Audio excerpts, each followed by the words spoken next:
De farinha, dormindo em cima dos fornos. A gente tava lá, dava um jeito e dormia em cima do forno. Para mim foi a lembrança, o tempo que eu me senti mais humilhado, assim. Pô, dormir na casa de farinha, rapaz, a que ponto chegamos? É porque a gente tem medo de passar fome, né?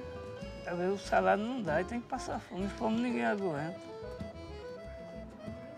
É o que passa pelo o pai de família, é aquele dizer do mais velho, correr trecho. Se pudesse, em minha terra estaria, que era aqui, né? Minha terra nunca tive. Vivi como sobrevive um homem que chamam de forte, que é jogado à sorte numa terra que queima que nem fornalha. E a dor mais forte não vem do chão, mas sim da barriga murcha de fome. Então, essa fome que fazia a gente migrar, sair, essa necessidade, é muito dolorido, viu? A gente não sentia quando criança, mas quando adulto a gente entende, né? Euclides da Cunha já dizia, né? O nordestino é, antes de tudo, um forte. Mas eu acredito que o nordestino, antes de ser um forte, é um ser de fé, né? A fé é que dá energia a esse povo para resistir a tanto sofrimento. E o Padre Cícero, ele veio como esse elo de ligação entre o povo e Deus, né? E esse elo aqui nessa região do Caribe foi muito forte, no Nordeste inteiro. Ele conseguiu fazer com que o povo nordestino tivesse esperança. Tivesse esperança na chuva, na colheita. Essa fé e esperança que fez com que o povo mantivesse o caráter de honestidade, caráter de cidadão na plenitude da palavra, né? Tô chegando. Oi. Tô chegando pra matar a saudade aí. Eu tô dizendo, será que encontra algum primo, alguma prima, todo mundo trabalhando, graças a Deus. O Maribal tá subindo em cima do pé de rato. Mari tá aí. Tudo bom, minha filha? Deus te abençoe. Como é que você tá, meu amor? Tô bem, tô aqui fazendo trabalho com esse pessoal. Contando a minha história aqui. Então minha história de amor. Então tem muita história pra contar, viu? Tem muita coisa coisa pra falar, viu? Não podia deixar, né? Pois é, minha filha. E você já está folgando agora de tarde. Que bom que consegui lhe ver. Hoje eu folgo. Ainda bem que eu folguei hoje, né? Ainda bem. Tava tirando jaca, foi? Tava tirando jaca. Já Vou subi, já levar comi jambo. Agora fui no pé de jaca comer uma jaca. Então veio aqui amanhã, tem que comer uma jaca, minha filha, comer um jambo. Tô docinho. Calma, prima. Vamos pra comer. O formato da casa está um pouco modificado aqui. Mas o tamanho em si é o mesmo, só está modificado. Aqui a gente tinha a nossa horta, tinha quiabo, tomate, pimentão. Eu lembro muito bem dos quiabos, que ficavam enormes. Tomate, quiabo, pimentão, tinha aqui tudo. Os chás, né? Chá de capim-santo, chá de ervacideira que ainda tem. Limão, tudo, a gente tinha tudo aqui. A infância em Amélia Rodrigues, tínhamos fartura de frutas e verduras, mas a gente morava na casa de uma senhora que foi emprestada, né? Foi cedida pra gente. Quando eu já tinha 11 anos, a gente começou a ouvir a história que a gente ia ter que mudar. A gente não entendia, porque pra gente estava ótimo, né? Claro que a gente ouvia a mãe dizer, o pai dizer que tá difícil, você tem que mudar porque tá difícil. E porque também tinha acabado, por um bom tempo tinha acabado os canaviais, então eu ia procurar emprego aonde. E a gente não entendia porque estava difícil, porque a gente tinha casa, tinha comida. Camaçari estourou, cresceu, atraía gente do Brasil inteiro, sem uma qualificação para trabalhar lá, né?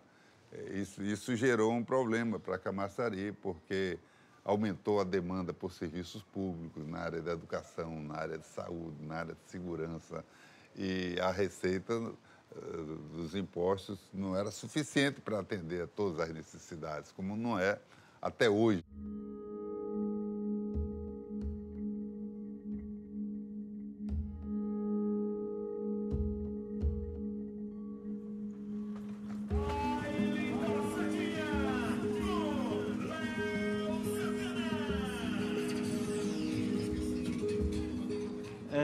A gente está aqui na Rua da Boa Sorte, no bairro do POC 1, Camaçari. POC significa Programa Habitacional Orientado de Camaçari. Foi criado no final da década de 70, 80. E essa aqui, como eu falei antes, é a Rua Boa Sorte. Então as ruas têm geralmente esse nome. Boa Sorte, Boa Vista, Lua Nova, Bela Vista, Rua Bela, Rua da Amizade, os nomes são mais relacionados a isso. Acredito que é uma questão mais de otimismo, né? Sentimento de otimismo, visto que as pessoas vinham em busca de realizar alguns sonhos, mudar um pouquinho a sua vida.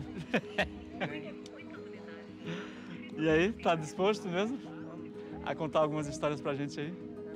Tem coisa acho que nem eu vou lembrar também, né? Eu vim para Camaçari, que é a área industrial, o polo. Aí tinha muita construção, né? Construção civil. Aí é que trouxe eu para aqui. E estou até hoje, tá quase 40 anos que eu trabalho aqui. Chegamos aqui, nem água tinha, a gente bebia água dos poços que estavam nos quintais. Quando nós chegamos em Camaçari, isso era barraca. Aqui mesmo tinha um alojamento aqui, no POC 1, que era de casa de barro, casa de taipa. O pessoal chegava de fora. O pessoal ia buscar aquelas fribas no polo para fazer até um lugar para o colchão para dormir. Camaçari me assustou. Primeiramente, chegar em Camaçari para morar em casa de tábua, coberta de lona, com tudo lá no meio da lama, foi difícil. Né? Eu ficava aqui angustiado. Não sei se eu não lembro, não sei se eu cheguei a chorar, fiquei deprimido. Você chegou, Sentei no banheiro. você chegou, se jogou lá na cama e começou a chorar. Agora eu acredito que o que fixou a gente aqui mesmo, eu comecei a entender isso depois, com 16, 17 anos, foi o direito a ter a moradia. A gente sempre viveu de aluguel, muitas vezes em quartos amontoados, em cortiços praticamente. E o direito a ter a casa própria foi o que mais segurou a gente aqui.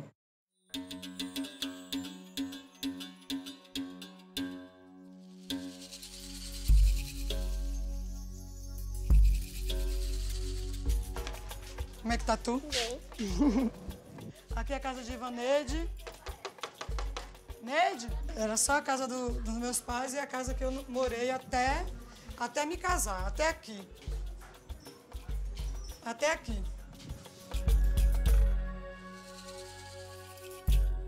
Então a gente morou aqui com todos esses irmãos, né? E pai e mãe, esse tempo todo. Aí os filhos foram crescendo, casando e foram ampliando a casa. É meu irmão cinquentão, a gente acabou de festejar os 50 anos dele. Esse período agora, né, Gel? Eu tô brincando, ele é culpado porque ele é Gerson e eu só sabe, você sabe o quê, né? Gersonira. Vou falar em ordem. Gerson, Gersonira, Jaqueline, Girlane, Ivaneide, Ivanei, Girleno, Ana Tereza, Magali, Vânia e Jackson. Um time. É a casa das 7 mulheres, né? São 7 mulheres e 4 homens.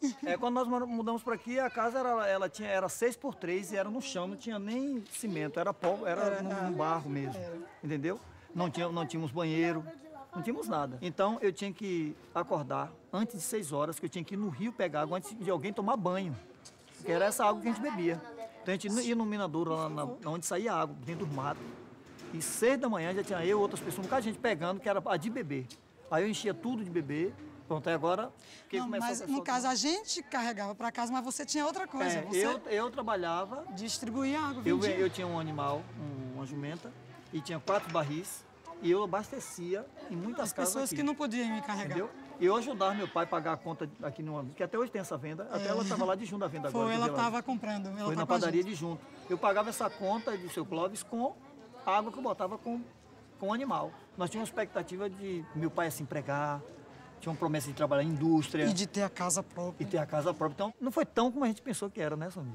Então, a gente passou por muita dificuldade ainda com meu pai. A gente não conseguiu. O emprego que o rapaz disse que ia conseguir para ele, não conseguiu e tal. Demorou foi muito. Ficou nos bicos. Essa promessa da indústria Não rolou logo no primeiro momento, não. Não aconteceu, não. Mas depois, foi que alguns anos, meu pai começou a pegar conhecimento com algumas pessoas e começou a trabalhar na OAS, construtora. Né? Construir Shopping Piedade, entre outros shoppings. Que eram freelancers, né? Meses, daqui a pouco parava. 6, 8 meses, 10 meses, aí daqui a pouco, quando abriu tinha outra obra, é que ele ia de novo. Com 16, 17 anos, aí a gente ficou melhor.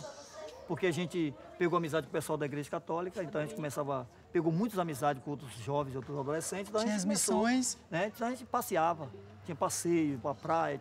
Então foi quando a gente começou mesmo mais assim, vamos dizer, se divertir. Depois que a gente também, eu já estava trabalhando, ela trabalhando, o Lino também já estava fazendo alguma coisa. Então as coisas começaram a melhorar. Primeiro, eu quero fazer homenagem à minha tia, falando que ela é uma pessoa muito especial, ela é um exemplo para mim e eu vou homenagear ela cantando a música. Quando uma mulher decide orar e derramar o coração aos pés do Salvador Jesus, Deus não negará o seu melhor a uma mulher de fé. Uma mulher de fé. Te amo, tia. Obrigada.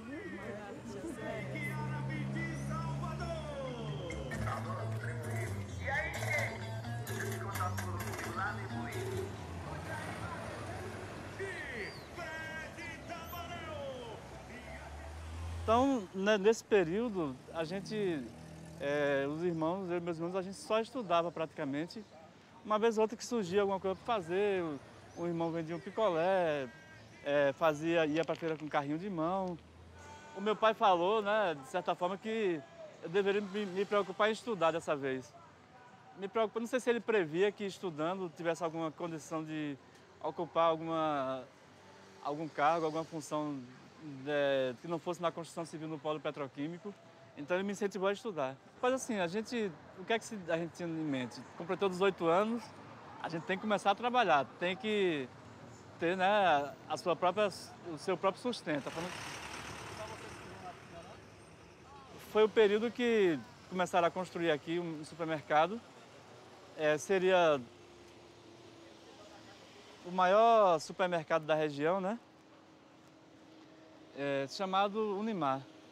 Aí surgiu na escola um informe de que quem tivesse interesse ia se inscrever. Fui lá, fiz a inscrição, fiz a prova, fui selecionado porque a nível de comércio, na época, era o que dava a melhor condição de trabalho, em termos de salário, de direitos. Então a gente pegava trabalho 7 da manhã, não tinha horário para sair. Então 7 da manhã, às vezes saía meia-noite, 1 da manhã, e tinha que estar 7 da manhã de novo no trabalho. Eu lembro muito bem que em alguns momentos eu chegava em casa para comer, comia, às vezes dormia com um prato no colo ou na cama, de tão cansado que a gente estava. Eu trabalhei aqui na rede Unimar, que hoje é Bom Preço, de 84 a 85 foi em torno de 1 ano e 3 meses. A expectativa de todo jovem, mesmo começando a trabalhar no comércio e outras áreas, era trabalhar no polo de Camaçari, no polo petroquímico. Quando foi chegando a minha idade, veio a obrigação. Então, eu me preparei para esse momento. Com 18 anos, eu tenho que trabalhar. O foco era a indústria mesmo. Então, vamos trabalhar na indústria para ajudar a família. O fato curioso é que eu me empreguei em indústria primeiro que meu pai. Com 18 anos e 1 mês, eu me empreguei aqui. Era a indústria de plástico. Eu fui para o setor de mulheres. No meu setor tinha 50 mulheres. Era um setor, engraçado o nome, corte soda, né? Onde a gente cortava o saco, as máquinas, né, na verdade, as máquinas cortavam o saco e ao mesmo tempo soldavam. Aquelas sacolinhas plásticas que a gente usa até hoje. E na época era uma vida dura para as mulheres, né? A maioria era jovens, algumas já eram mães, outras não. E a gente chegava às 6 horas da manhã, era um turno, eu trabalhava de 6 às 14, mas era um turno corrido. E uma coisa que me marcou muito é que a gente só tinha 20 minutos para almoçar. Então, a gente já chegava tomando café, depois não podia ficar parando, né? Aquela coisa porque a máquina não podia parar. Mas assim, quando chegava às 11h40, a gente tinha que almoçar. A primeira almoçava no meu setor, que era o das mulheres. E aí, imagine, 50 mulheres correndo para pegar fila, para pegar um almoço, conseguir comer e voltar. Eu aprendi muito nisso, porque eu conheci mulheres já de luta, já de época. E a gente aprendeu a lutar, né? Eu comecei a perceber que a gente tinha que ter direitos. Isso me ajudou a me fortalecer quanto pessoa, né? Trabalhando aqui quase 8 anos. Eu me reconheci como mulher, descobri muitas coisas que eu não sabia que existia, tanto com mulher como com homem. E o lado, né, das duas moedas, né, que as pessoas lutam por alguma coisa na vida e conseguem, quando tenta e consegue. E que a indústria aqui no Simões Filho propôs isso para a gente. E a gente sabe que isso é muito grande, né? Não é só aqui. E é interessante que a gente entra na indústria em busca de um salário, mas a gente sai com sabedorias escondidas, sabe? Que a gente vai colocando no dia a dia que você vive. E quando alguém reclama de alguma coisa, a gente vive isso na indústria.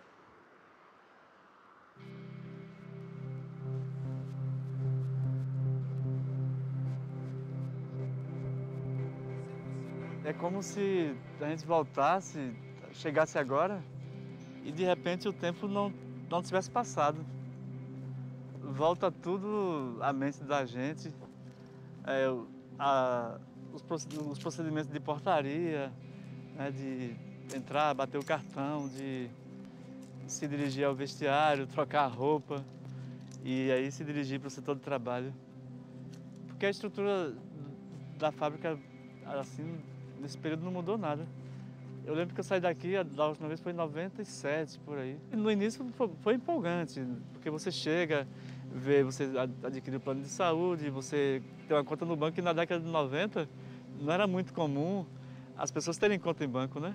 Então o banco dava uma conta, dava um cartão, dava um limite, e aí a pessoa se empolgava inicialmente, só que depois vão surgindo outras necessidades, vai vendo que a fábrica está produzindo muito e o seu salário está abaixo do que você poderia ter. Então começam alguns questionamentos.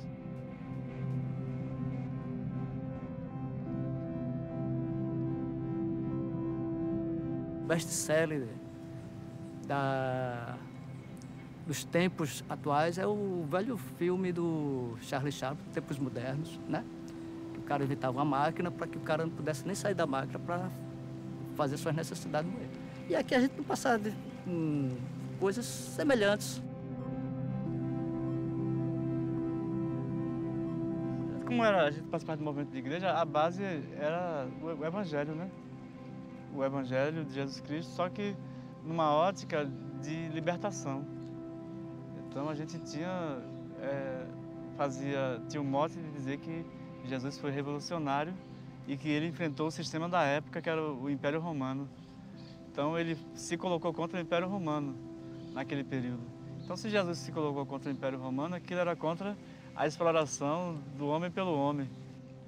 E a gente começou as articulações fora. As articulações eram feitas fora da fábrica.